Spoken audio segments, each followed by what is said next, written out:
Bonjour à tous, c'est Jenny Garden, médium énergéticienne, et aujourd'hui je voulais vous faire un petit partage. J'ai été au salon de Wavini sur le week-end dernier, donc je ne sais pas si vous verrez la vidéo tout de suite, donc c'était le week-end du 8 au 10 novembre 2024. Et comme ça se passe souvent sur les salons, comme j'emmène les tambours, eh bien on a des personnes qui viennent voir, qui les trouvent jolies, etc. et tout ça. Et merci pour cette ouverture d'esprit, merci pour accepter que je vous fasse écouter, ressentir voilà, toutes ces vibrations, que je vous partage mes ressentis par rapport à vos chakras aussi, parce que du coup ça se connecte très vite avec le tambour et je peux vous dire voilà, ce qui va pas au niveau des chakras, ce qui travaille. Et merci pour tout ça, pour cette ouverture de cœur et d'esprit. Mais ce que je voulais surtout vous partager, c'est que sur ce salon, il y a eu une très belle rencontre. Si elle voit la vidéo, je la remercie, je lui passe un coucou. Où elle me dit, mais en fait vous êtes vraiment connecté à votre tambour, vous êtes chamane. Et moi je lui dis, alors j'utilise le tambour chamanique, je n'ai pas la prétention de me définir comme chamane. Ce qui l'a un peu étonné sur l'instant, mais je lui dis, mais non, moi j'ai pas été élevée dans la forêt, vous me mettez demain en forêt, je suis complètement perdue, je sais pas comment survivre, je meurs sur place. Ce qui est vrai, certainement. Je me tenterai pas. Déjà, dormir dans une tente, même le sol avec tous les insectes, je suis un peu trouillarde, donc là-dessus, donc à mon sens, voilà. Quoique, j'ai un peu plus de recul là-dessus, parce que j'étais capable de retirer une araignée comme ça, alors qu'avant, j'aurais juste hurlé, parce qu'elle était quand même un peu... voilà. Donc, je commence gentiment à lâcher prise là-dessus. Mais il y a encore du boulot. Donc demain, vous me mettez en forêt, je suis pas sûre de pouvoir survivre, clairement. Tu te débrouilles, tu fais un feu. Voilà. Surtout que maintenant on est en hiver, donc avec du bois humide, laisse tomber. Et donc, grosso modo, je lui fais comprendre que bah non, pour moi, le chaman, c'est celui qui a été élevé dans la forêt, qui sait comment survivre, qui a cette sagesse aussi. Et en gros, voilà, je me sens pas du tout dans ça, même si, de ce qu'on dit d'un chaman, il guérit, il communique avec les esprits, il a de la médiumnité, etc. Donc oui, en ce sens, j'ai aussi des perceptions qui vont dans ce sens-là, puisque je fais des soins énergétiques, puisque je communique avec les défunts. Puisque parfois j'ai certaines connexions avec la nature, mais ça reste encore rare par rapport au reste. Et oui, il y a de la médiumnité aussi, j'ai des messages qui arrivent, etc. Mais je suis tellement loin de ce monde de la nature, même si parfois j'utilise des huiles essentielles, des choses comme ça, je suis très très loin de savoir comment me dépatouiller. Avec tout ça, si demain il n'y avait pas les huiles essentielles. Donc je me dis mais non, pour moi c'est tout un art de vivre depuis la naissance, depuis le petit, et puis le chaman il a été élu, il a été choisi par les esprits, etc. Enfin voilà, j'ai encore plein de choses à apprendre sur le chamanisme, mais je lui dis mais non, je me considère pas comme une chamane. Elle me dit pourtant avec votre tambour vous faites qu'un quoi. Je dis oui effectivement le tambour, les tambours ce sont des outils que j'utilise au quotidien. Dans les soins, ou même pour moi-même parfois aussi. Et effectivement, il y a un lien qui s'est créé au fur et à mesure. C'est pas pour rien qu'ils m'ont appelé dans les publications, etc. Mais il y a un lien, il y a quelque chose qui se passe effectivement sur l'énergétique entre moi et les tambours. Et elle me dit, mais voilà, si, à mon sens, vous êtes chaman. Alors bon, après, ça se discute peut-être, mais moi je le sens pas comme ça. Et je lui dis, par contre, oui, dans une vie antérieure, effectivement, j'ai été chamane, hein, donc c'est peut-être ça que vous percevez. Puis après, bah, y a des restes, hein. C'est vrai que quand j'ai reçu mon tambour la première fois, comment ça s'était passé, en fait, j'avais plusieurs personnes qui commençaient à développer leur capacité, qui m'ont dit, sur les mêmes semaines, hein, voilà, à peu près à la même période, je te vois avec un tambour, on me parle de roue de médecine, machin, et moi j'étais là, mais vous avez tous fumé la moquette, c'est pas possible, qu'est-ce que je vais faire avec un tambour chamanique? Et puis, quelques temps après, je vois mon premier tambour, celui qui est bleu et violet, là, si vous l'avez vu dans les salons, et si vous l'avez vu dans les publics, quand je parlais des salons, vous l'avez vu en photo, et je le vois sur Facebook, et je dis, waouh, c'est pas possible, quoi. C'est pas possible, et c'est vrai qu'il y a un truc qui vous appelle, ça vient de l'intérieur, etc. Et il y a un truc là qui vient c'est viscéral, et je vois la liste de commentaires en dessous, machin, etc. Et je me dis, c'est bon, il est pris, quoi. Et j'entends mon guide qui me dit, mais tu sais bien comment ça marche ces trucs-là, hein, puisque ça fait pareil avec les oracles, ça fait pareil avec les pendules, ça fait pareil avec d'autres choses. Si il est pour toi, il sera toujours disponible. Donc j'envoie un message et il était encore disponible, et la suite vous la connaissez, maintenant je fais des soins avec. Et je le reçois quelques jours après l'avoir commandé, et je me dis, bon, c'est quand même un budget, un tambour. J'ai fait cette dépense-là, qu'est-ce que je vais en faire, quoi? Et je me dis ça avec mon mental, mais à l'intérieur, c'est comme si je savais. Mais ne me demandez pas d'expliquer plus que ça, je sais pas. Et en fait, ce tambour qui vient, je décide de l'essayer. Et je sais pas combien de temps je suis restée à en jouer, parce qu'à la fin, j'avais une cloque à la main, et quand je fais des soins, je n'ai pas de cloque. Donc ça a dû durer un petit moment, je sais pas combien de temps, et je pense qu'en fait je suis partie en transe carrément. Donc je déconseille aux novices de le faire seul. Moi la chose qui avait à ce moment-là, c'est que j'étais déjà médium, donc je savais à peu près comment gérer en fait ces choses-là, quoique la transe avec le tambour, c'est quelque chose que j'avais pas forcément connu avant, mais en tout cas voilà, je savais que j'avais une protection, etc.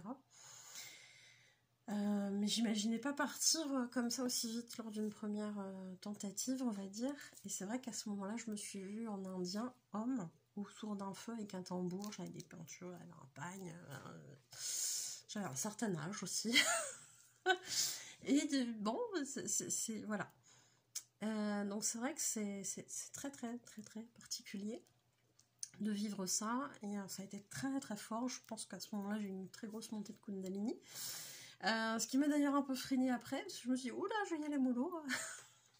Et puis bah, je l'ai utilisé pendant 1 an pour moi, puis après je l'ai intégré dans les soins, et voilà, là que je suis plus dans la maîtrise, c'est beaucoup mieux. Voilà. Mais c'est tout ça pour dire en fait qu'au jour d'aujourd'hui, on a cette facilité de dire aux gens, vous êtes ceci, vous êtes cela, vous êtes machin, ou certaines personnes qui vont dire je suis ceci, je suis cela, machin, etc. J'ai envie de vous dire attention, à partir du moment où on travaille avec des énergies de l'invisible, avec des énergies spirituelles, ils sont très attentifs aussi à ce qu'on appelle l'humilité. Loin de là d'être dans le jugement en faisant ma vidéo, c'est juste pour vous dire attention. Je vois énormément de gens qui, parce que aujourd'hui il y a une ouverture spirituelle qui est en train de se développer, et ça c'est super chouette. Je suis ravie de cette ouverture là, mais il y a aussi des dangers avec le côté spirituel, avec le côté ésotérique, et quand on est novice, on ne connaît pas forcément les dangers. Et quand on est novice et qu'on a cette fierté d'être arrivé à un truc qu'on n'imagine pas, par exemple, quelqu'un qui se lance dans la médiumnité et qui commence à transmettre des messages, ou qui commence à faire les cartes et qui vous dit un truc et que ça se réalise, on peut très vite aussi tomber dans l'ego spirituel, ce qu'on appelle l'ego spirituel. Vous avez l'ego spirituel, une vidéo dessus, d'ailleurs je vais me la noter pour vous la mettre en haut à droite. Et en fait, j'attire votre attention là-dessus, à rester dans l'humilité en faisant ces pratiques-là. Plus vous allez tomber dans un ego spirituel, plus vous risquez d'être alpagué par le côté sombre. Oui, je suis médium. Non, je ne suis pas chamane parce que je travaille avec le tambour chamanique. J'ai pas tout ce processus de vie du tout. Le processus de la médiumnité, oui, je l'ai vécu. Oui, je suis passée par plein de stades. Donc oui, quand je dis je suis médium, je suis alignée avec ça et c'est pas à mon sens de l'ego spirituel. Je suis pas allée le crier sur tous les toits à qui veut l'entendre non plus. Par contre, il y a des gens qui effectivement, parce qu'ils ont 3 jours de formation de soins énergétiques, ah ça y est, je suis maître. D'ailleurs, ce côté maître me pose question sur certaines pratiques. Mais bon, on est peut-être aussi sur le côté maîtrise, tout simplement. Mais il y a des choses avec lesquelles j'ai un petit peu de mal par rapport à ça. C'est peut-être des choses que j'ai à travailler moi aussi, d'ailleurs. Mais quand je vous dis soyez humble, soyez dans l'humilité par rapport à ces pratiques-là, c'est parce qu'on peut très vite tomber dans des dérives et être plus perméable à des énergies sombres quand on est dans l'ego spirituel. Quand j'ai commencé à travailler mon magnétisme, il m'a fallu une base parce que je ne savais pas comment faire, je ne savais pas si mes ressentis étaient normaux, etc. etc. Et ça m'a rassuré effectivement de passer mon niveau 1 de Reiki. Et le niveau 1 de Reiki, c'est 2 jours. À la fin, le maître Reiki nous dit, ça y est, vous pouvez ouvrir votre entreprise de Reiki. C'est suffisant administrativement, vous pouvez l'ouvrir. Et moi, je me sentais pas bien par rapport à ça, je me sentais pas légitime parce qu'à mon sens, j'avais pas pratiqué assez, en fait, pour mériter d'ouvrir mon entreprise. Parce que pour moi, quand on ouvre une entreprise, quand on est professionnel, c'est un gage de sérieux. Dans la réalité, on est d'accord que ça rime pas toujours. Mais dans mes croyances à moi, à l'époque, c'était ça. Si je suis professionnelle, c'est que je suis quelqu'un de sérieux, de fiable, qui est justement dans la maîtrise de ce qu'elle fait, etc., etc. Et en ce sens-là, ouvrir une entreprise et me faire payer des consultations, enfin des soins, c'était un peu limite pour moi. Et je suis toujours là-dedans aujourd'hui, c'est-à-dire que bon, maintenant j'ai évolué, j'ai eu de la pratique, etc. Et là, je suis à l'aise, effectivement, de mettre un tarif sur mes séances. Mais au début, ça a été très compliqué. Ça a été très compliqué parce qu'à mon sens, je n'avais pas assez de pratique. Et il a fallu que je m'exerce comme ça pendant un temps pour me sentir à l'aise et me dire, là, ça y est, je me sens professionnelle. C'est peut-être mon côté très rigide sur certains points, j'avoue, hein. Je sais pas, mais ça m'a amené aussi une forme de légitimité, de professionnalité, oh là, je ne sais plus parler. Enfin, légitime d'être professionnel, en fait. Je sais plus parler, ça devient grave. En même temps, c'est la 7e ou 8e vidéo que je tourne. Je commence à en avoir un petit peu marre aussi au niveau des neurones, je pense. Et il y a vraiment cette notion d'être humble aussi. On en revient à ça encore parce que il y a des gens qui, parce qu'ils ont fait un passage d'âme à l'aide d'un tuto, ça y est, je suis médium, je suis passeur d'âme, tatati, tatata. Peut-être effectivement que dans vos dispositions, vous avez ce truc-là, mais c'est pas parce que vous avez fait un passage d'âme une fois, en plus à l'aide d'un tuto, que ça y est, vous êtes passeur d'âme. Non, c'est par la pratique, c'est en forgeant qu'on devient forgeron. Hein, il n'est pas là pour rien, ce proverbe.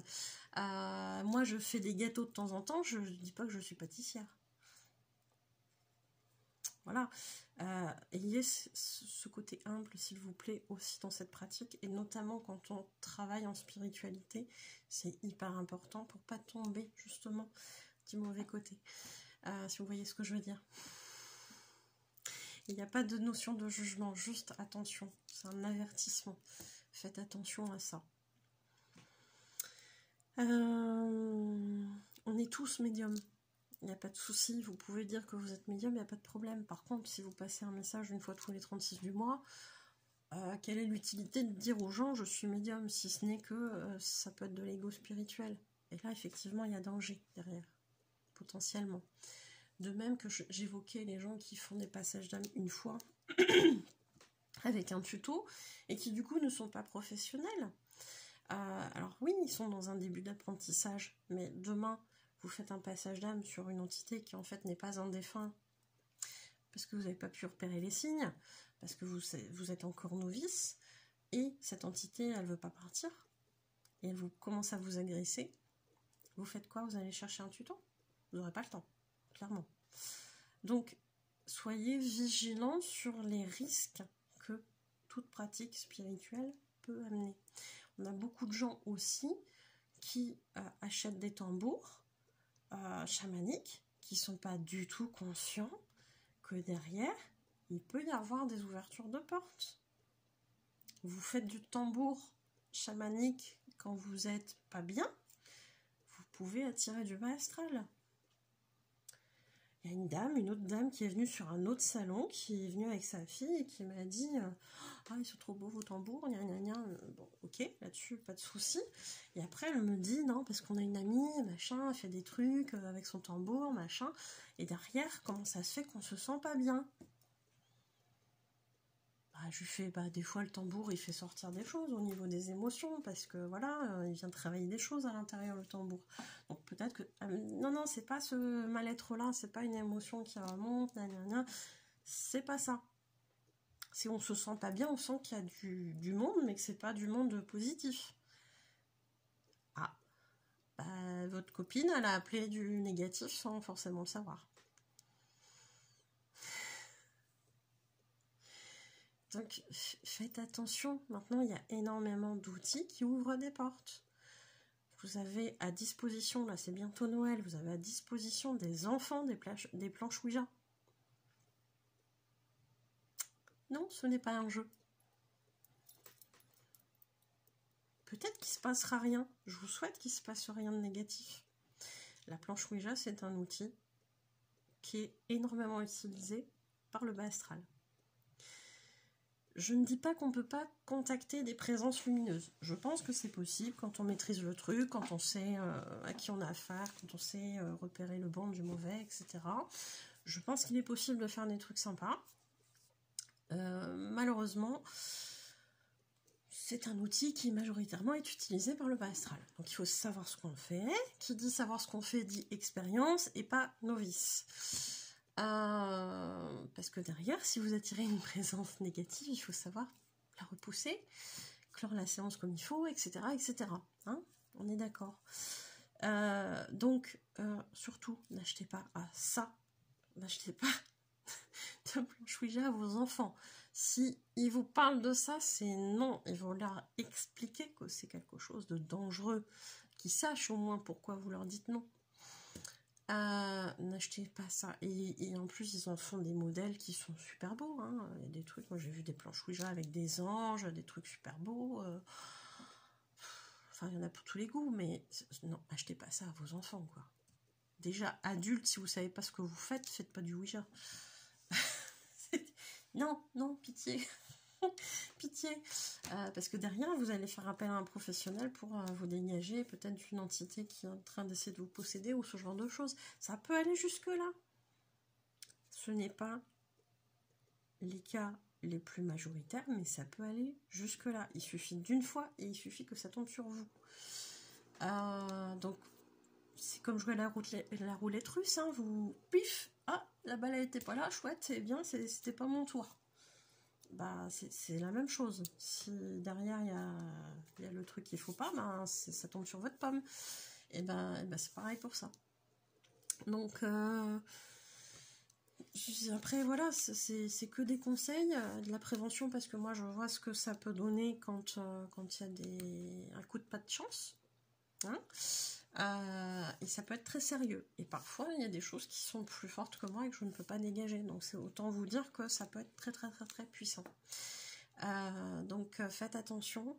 Faites vraiment attention à ces choses-là. Et gardez, s'il vous plaît, votre humilité. Ce n'est pas parce que vous faites un gâteau une fois, ou 2 fois, ou 10 fois, que vous êtes pâtissier ou pâtissière. Et ben, c'est pareil pour la médiumnité. C'est pareil pour les soins. Il y a un processus, il y a un apprentissage, il y a des compréhensions qui se font au fur et à mesure de votre parcours, et tout aussi bien, c'est tout aussi bien valable pour moi. C'est pas parce que j'ai un tambour chamanique que je suis chamane. Voilà. Ayez cette humilité, s'il vous plaît. Je ne dis pas que ces gens-là n'existent pas, ils existent, bien évidemment, mais en l'occurrence, moi je ne suis pas chamane, j'utilise un tambour chamanique. J'ai pas leur sagesse, j'ai pas leur façon d'être, leur façon de vivre, etc. Mais voilà, c'est pareil pour la médiumnité, c'est pareil pour tout. Faites attention, s'il vous plaît, et gardez votre humilité. À bientôt.